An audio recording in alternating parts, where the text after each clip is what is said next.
So, hello class. Good morning, good afternoon, or good evening sa inyo.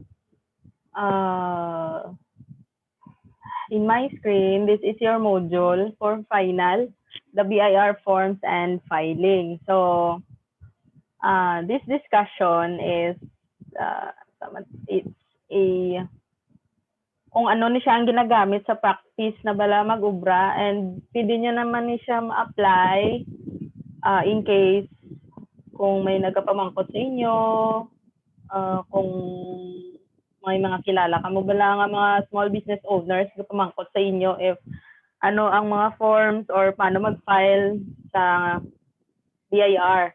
But I'd like to tell you nga ano gid class ha, halong-halong kamo if mag-amo sina kay especially if mag-appear inyong ngalan sa filing or inyong mga email. So halong gid kamo da class kay base in case kung mag ano gid man kung there's something hindi bala ma-disclose ang business owner no tapos medyo na-assess sa BIR so base mabalikan ta ang nagubra sang file at ang filing ang nag-file.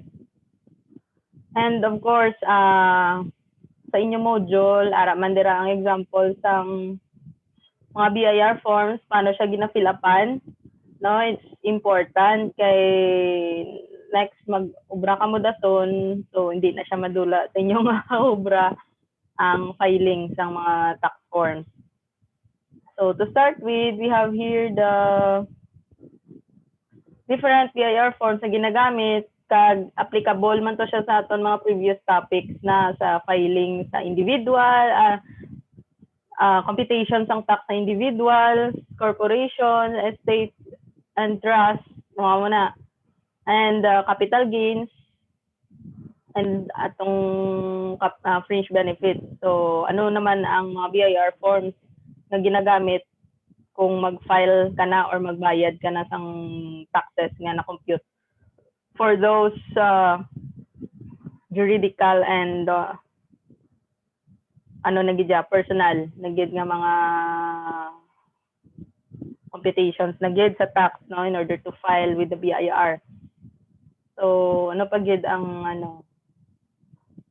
And also I'll try no if after this I could be able to go back to the final topics no to discuss ang mga remaining nga wala ko na discuss to include man to your finals. Okay? So first is the BIR form number 1700. Ano na siyang daw pag-pronounce siya, the 1700. We call it 1700. The annual income tax return for individuals earning purely compensation. So you are an employee only. So your source of income is from your compensation only. No? Ano siya iya nga pangalan? Annual income tax return for individuals earning purely compensation income.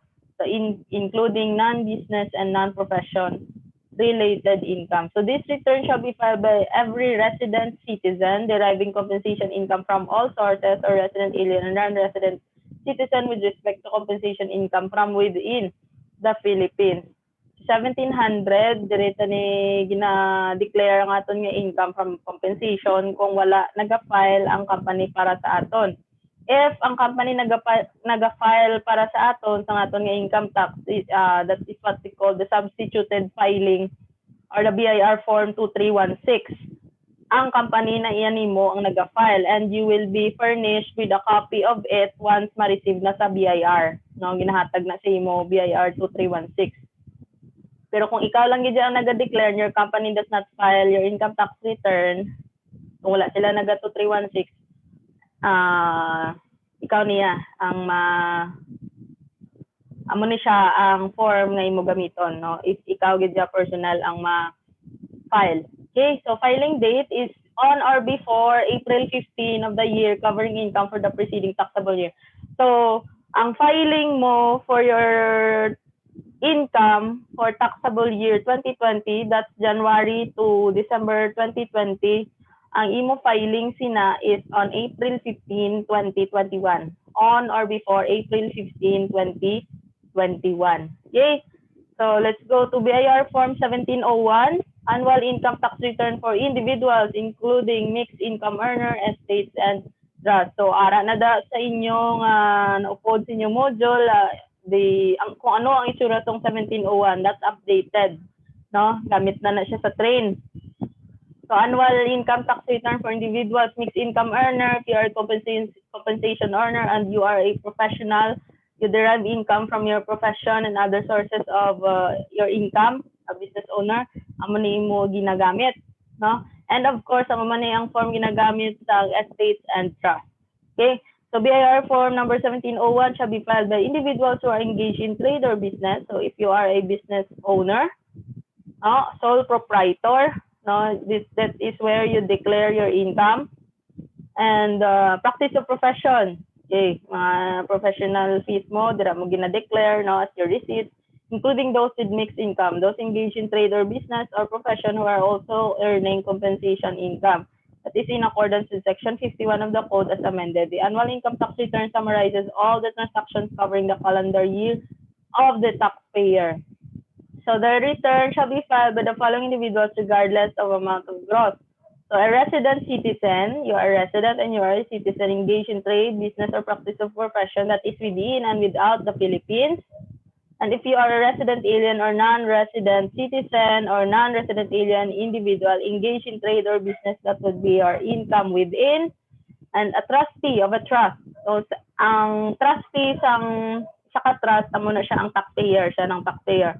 Guardian of a minor, executor, administrator of the estate, or any person acting in fiduciary capacity of any person. Same fiduciary is the same lang sila sa trustee. No capacity for any person where such trust, estate, minor person is engaged in trade or business, and an individual engaged in trade or business or an exercise of their profession and receiving compensation income as well. So this return is filed same man on or before April 15 of each year, covering income for the preceding taxable year. So for your taxable year 2020, you will file your BIR form 1701 on or before April 15, 2021.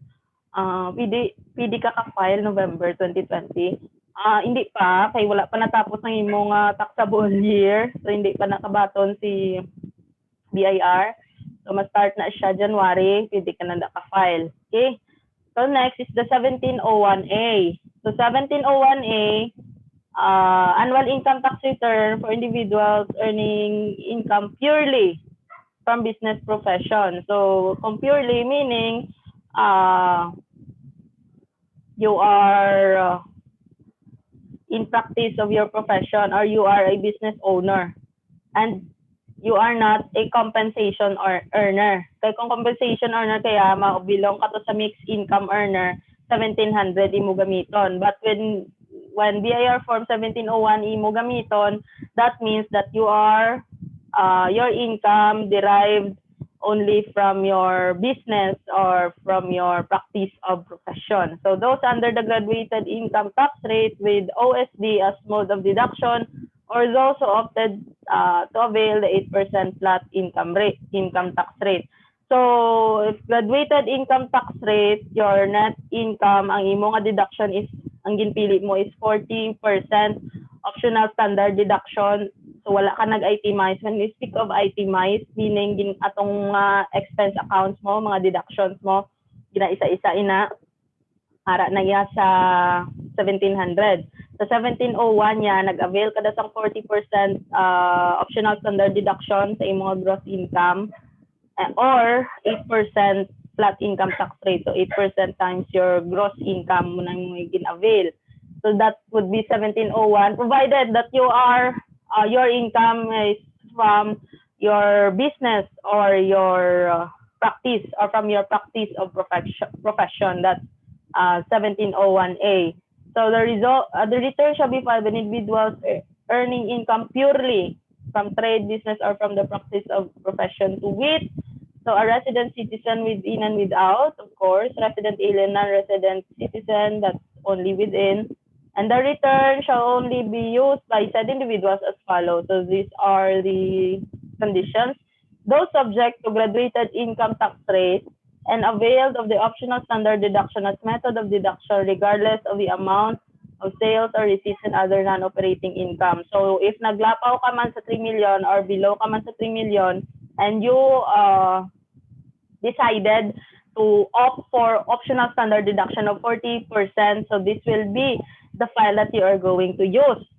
And or those who availed of the 8% flat income tax rate whose sales and receipts and other income do not exceed 3 million. So if your income is less than 3 million and you opted, yes, your income does not exceed 3 million and you opted to have a 8% flat income tax rate on your gross sales and receipts and other non-operating income, so you will use the 1701A, no? Other those hindi ka pwede kagamit. So 1701A, okay? So filing date, this return is filed on or before April 16 of each year, covering income for the preceding taxable year. Okay? So 1701Q, so 1701Q, it's your filing mo is quarterly. Yes, you file this. 1701, nag-file ka ni quarterly. This is quarterly income tax return for individuals, estates, and trusts. This return shall be filed in triplicate, so triple copy by the following individuals regardless of the amount of gross income. So a resident citizen within and without, resident alien, non-resident citizen, and non-resident alien engaged in business that's within the Philippines. A trustee of a trust, guardian or minor, executor, administrator of an estate, no, if the taxpayer is an estate, so ang pangalan na nga ma-appear is the name of the executor or the administrator, or any person acting in any fiduciary capacity of any person where such trust, estate, minor person is engaged in trade or business. Same man Japon for the first quarter, on or before the May 15 of the current taxable year. So your first quarter consists of January, February, March.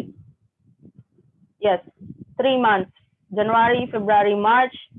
For your January, February, March income declaration, your deadline of filing is on May 15. Okay, so you have April until May 15 for filing. For the second quarter, that consists of your April, May, June, July, August. So you have 1 month and a half preparation in filing. So your deadline for second quarter is August 15. For the third quarter, that's on or before November 15 of the current taxable year. That's for July, February, March, April, May, June, July, August, September. No, for July, August, September, that's your deadline is November 15. So wala tamis deadline for the fourth quarter. For the fourth quarter, that would be constituted for your annual income tax return, which is filed on April 15 of the next year. No, kay kung mag fourth quarter, tingob na nga tuig kay ang filing siniklas ang tax is first you file for the first quarter. You have May 15 for the deadline. Then for the second quarter, your declaration for your second quarter is good for 6 months, for first and second quarter. Cumulative na siya ang aton nga filing. Pagkuha mo ni isang butang pagkuha ta sa aton nga income tax payable for the second quarter, which consists of your gross income, no, of all your income, cumulative income from first and second quarter, less all your expenses for the first and second quarter too. So makuha mo na dahil mo tax payable, less mo ang tax nga ginbayaran mo for the first quarter. So that will be your tax payable for the second quarter. Kay cumulative ang filing. Na-declare mo man ang first quarter, cumulative. Okay? Pagka third quarter, cumulative man Japon. Your income for the first, second, and third quarter, cumulative. Your expenses for first and second quarter, cumulative. Or if you opt to have the OSD, of course, 40% ng Japon sa imo nga gross income dire, which consists of your first, second, and third quarter's income. No? So, less mo ang ginbayaran mo sa second quarter, tag less yung ginbayaran mo sa first quarter. So, that will be your tax payable for the third quarter. So, na siya, filean mo naman na. So, pagka fourth quarter, of course, fourth quarter, since cumulative, fourth quarter consists of your first, second, third, fourth quarter income. That means, whole year na ang imo nga gin-declare. So, that is why, wala ta fourth quarter, kay yearly na, ara na ta yearly na, aton nga declaration. So, that, ang ato na da nga filing is April 15 na, no? So, layo na ang iya nga deadline, no? Tama na sa class, cumulative aton filing. So, amo man na, if you could remember, sa third year, no? Mo man na sa aton nga VAT kag sa percentage tax, no? Mga quarterly declarations, it's in a cumulative cumulative na siya ang pag-file. Okay? So, napagid ang madugang ko di. Okay.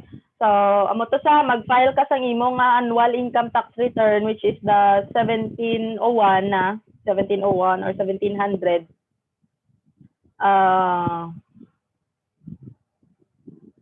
Declare mo for the whole year. You get the income tax payable for the whole year.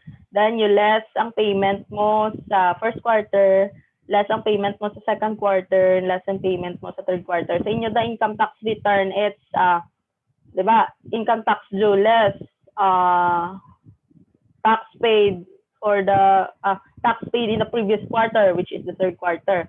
Then, may ara pa ginada tax paid in the first and second quarters of the taxable year. Damo na ang ano dada. Sama na da sa declaration sang imong taxes. No. Then next, BIR Form 1702EX, the annual income tax. So 1700 and 1701 is for individuals, 1702 corporations and partnership. Another individual taxpayer, 1702. Annual income tax return for corporation, partnership, and other non-individual taxpayer. No, yes, non-individual taxpayer. That's for corporation and partnership. Okay, exempt under the tax code and other special laws with no other taxable income. This return shall be filed by the corporation, partnership, and other non-individual taxpayer exempt under the tax code, with no other taxable income, such as but not limited to foundations, cooperatives, charitable institutions, non-stock and non-profit educational institutions. So, amo na siyang ina-file nitang aton school, no? Kay we are a non-stock and non-profit educational institution and general professional partnerships, no? So, ang ginagamit ta is 1702EX. Even though wala ta nagabayad, wala ta sang balayran, we still need to file. Otherwise, we will be penalized sa BIR, no? Still need to declare ang aton nga income and expense, no, sa aton nga tax return. Why? Kay para makita nila nga you are not using the mga amo sinibala, mga amo nga institution, no? You are not using this to avoid taxes. Kasi pa lang pangalan lang, pero gali perte na ang ang abuso bala sa income, no? So amo na sa.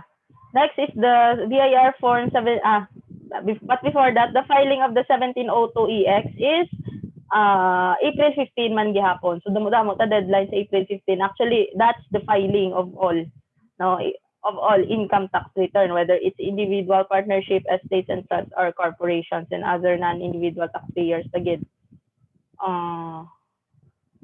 mana sa April 15. That's the busiest day, and the days before that, muna siya mga busiest days ng mga accountants and auditors. BIR Form 1702MX, to mix annual income tax return for corporation, partnership, and other individual with mixed income subject to multiple income tax rate or with income subject to special or preferential rate.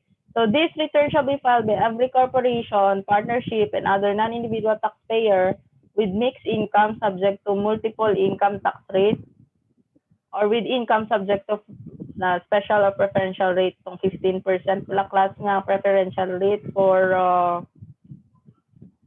resident alien or non-resident alien engaged in trade or business. So they have a preferential rate na, no? Sa non-resident alien corporation engaged in trade or business, I think it's 25%.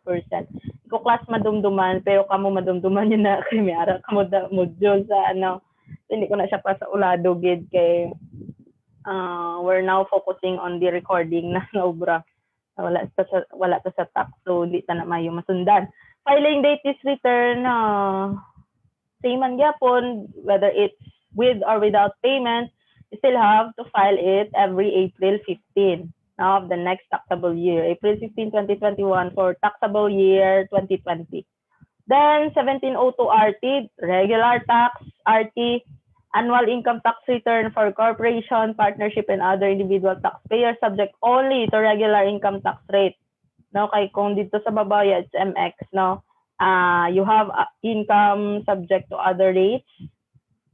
If you are having a special or preferential rate, amo na imo ginagamit. But 1702 RT, 30% lang na di ang income tax rate nga pwede ta magamit. Kay kung mag-file ka na sa income tax class, if it's not manual, if kaya sa EBIR, I'll try karon if mapakita ko sa inyo paano mag-file, but for nakulbaan ko for purposes of privacy man bala class, kay you cannot, hindi ka kasulod sa EBIR kung ang himo ka lang PIN mo. So ako nga expose ko gid contact identification number in case kung gusto tagid magsulod sa EBIR, pero wala ko na class ga file for purposes of discussion ng tani. Kaso ginaano ko lang, napaminsar ko pa whether to disclose it to you or not, especially ako ng address, numbers, full name ko, birthday ko. So na class na for privacy man tani. Pero I'll testingan ko lang kay kadako bisin niyo. Okay. So this return shall be filed by corporation, partnership, and other na individual taxpayer subject to regular income tax rate. Asab EBIR gali, if magsulod ka de ng automatic na siya class solve, no, nga may 30% fixed na that. Siya na naga-solve. Wala, uy, basi magamit kami bala EBIR mag-exam. So hindi man class. Hindi gid kay it's a government property, base maano ka mo, hindi gid magsulod sa EBIR if you are not authorized bala, or you are hindi pa kay kamo gid, though hindi bala legit ang pagpasulod sa tax identification number or names ng taxpayer. So, mo na mga details nga mo kay naga-save ina sa ilang ga-save na sa hindi na siya software, database naga-save ina. Anyway, balik na di.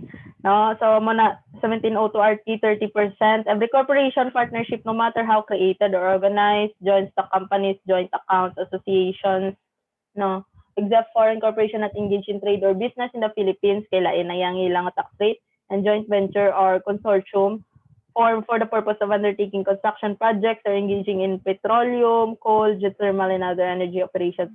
GOCCs, na mo man ang gina-file 1702 RT, agencies and instrumentalities shall render a true and accurate income tax return in accordance with the provisions of the tax code. Filing is April 15. So far, tanan nga deadline is April 15, except lang sa quarterly, no? 1.5 months ang imo preparation, no? For your first quarter, you add 1.5 months. Amo na siya ang 1.5 months. 1.5 months ang iyang filing. So muna na. 1702Q, sa ngalan pa lang is quarterly. Quarterly income tax return for corporations, partnerships, and other individual taxpayers. So, amo ni ang annual, amo ni ang quarterly. Okay? So, amo man Japon, amo man na siya ang ma-file, no? Mga corporation, partnership, the same as above. So, filing date, the corporate quarterly income tax return shall be filed with or without payment within 60 days following the close of each of the first quarter of the taxable year, whether calendar or fiscal. So, sa individual, it's approximately 45 days after sang quarter, si corporation, it's 60 days after the end of the closing, close of each of the first 3 quarters. So January, February, March 31, you count 60 days from March 31. That's the deadline for your 1702Q. Okay? Applicable man sa second and third quarters. Then, BIR Form 1704, that's for your IAET, properly accumulated earnings tax, no, from our pre-final. This form is to be filed by every domestic corporation classified as closely held corporation, except banks and other non-bank financial intermediaries. Hindi sila kay IAET is not applicable to banks and non-bank financial intermediaries, insurance companies, taxable partnerships, GPPs, non-taxable joint ventures with the PEZA, and enterprises registered pursuant to Basis Conservation and Development Act of 1992. And other similar laws shall render a true, accurate tax return in accordance with the provision of the tax code. Deadline sang IAET is 15 days after the close of the year immediately succeeding taxable. It's January 15. So, nakahambal 15 days after the close of the year, immediately succeeding taxpayers covered taxable year. Naman sang IAET. Then, for 1706, madami-dami pa ba? Okay. Tapusan ta lang ni class kay para we'll see if I could show you how to file sa EBIR.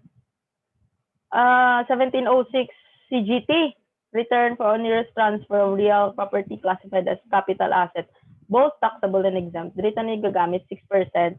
No, it's real property, no, classified as capital asset.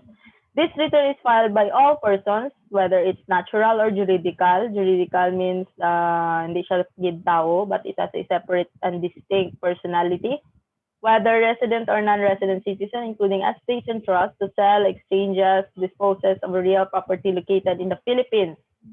Now, the property is located in the Philippines, classified as capital asset. No? For purposes of securing a tax clearance certificate to effect transfer of ownership of the property from the seller to buyer. So, it must be filed ang 1706. No? Para makakuha ka nisang tax clearance certificate. Tax clearance certificate, kinanglan mo nito transfer the title of the property nga ginbaligya. So, however, filing of the return is no longer required when the real property transaction involves the following. Di ka ni mag-file if the asset or the property is not classified as a capital asset. It is not located in the Philippines. Disposition is gratuitous. Kay kung gratuitous ni donors, tax ni bayaran mo, lain naman na yung BIR form. Disposition is pursuant to comprehensive agrarian reform. So if under siya sa CAR, hindi ka naka-file sang 1706. Okay? So to be filed with the RDO having jurisdiction over the place where the property being transferred is located. For example, property is sa Bacolod, no? And the taxpayer, which is the ang taxpayer, iya jurisdiction is sa Binalbagan. Kapag taga-Kamankalan siya, so iya nga RDO is 78.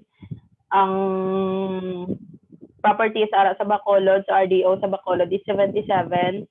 So, ma-file kaya 1706 sa RDO 77, even though si taxpayer is under sa jurisdiction ni RDO 78. So, gasunod kita kung diin ang property na locate, kung under siya, so kung ano siya nga jurisdiction na belong. So, RDO 77, dito ka ma-file sa Bacolod, sa 1706 mo. Okay.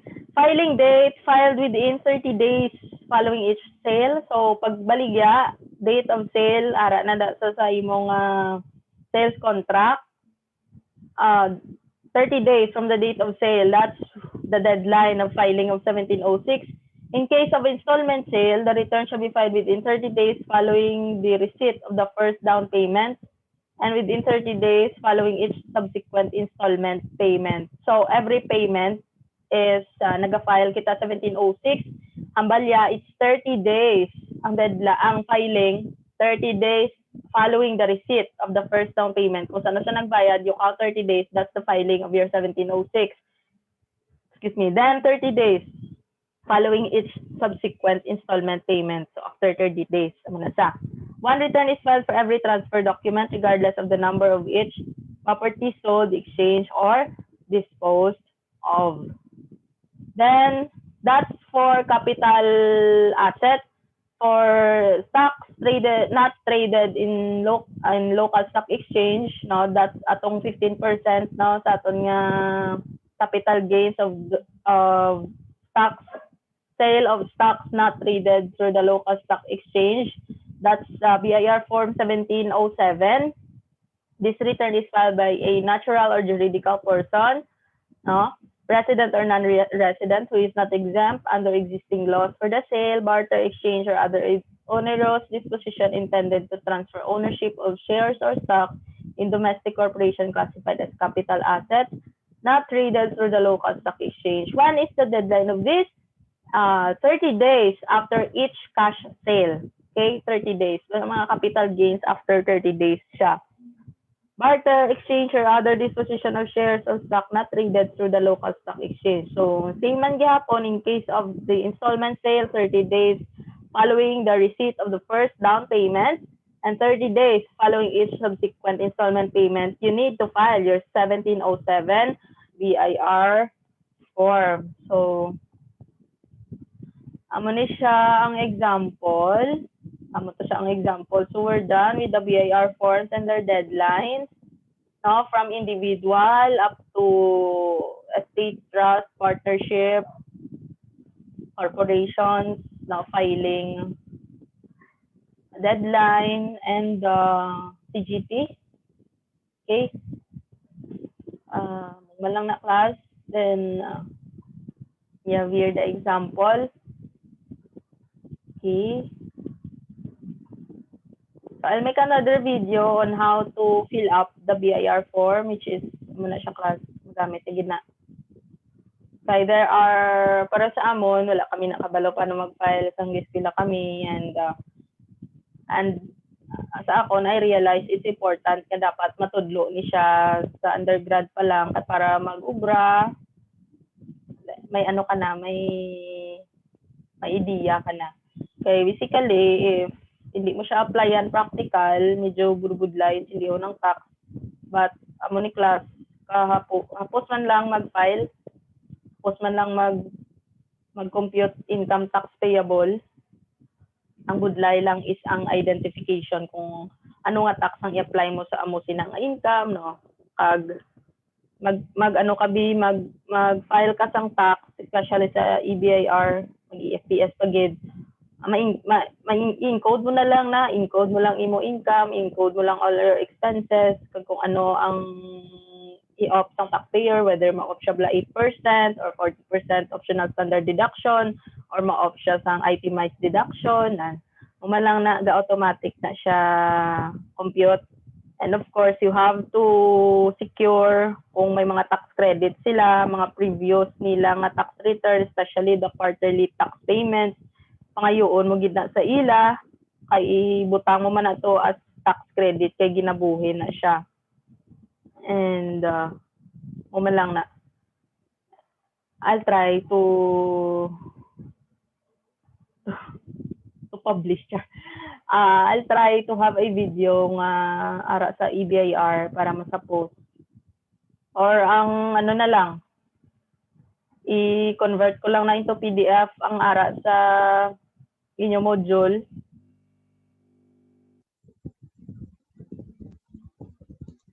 Wala ko dihawid. And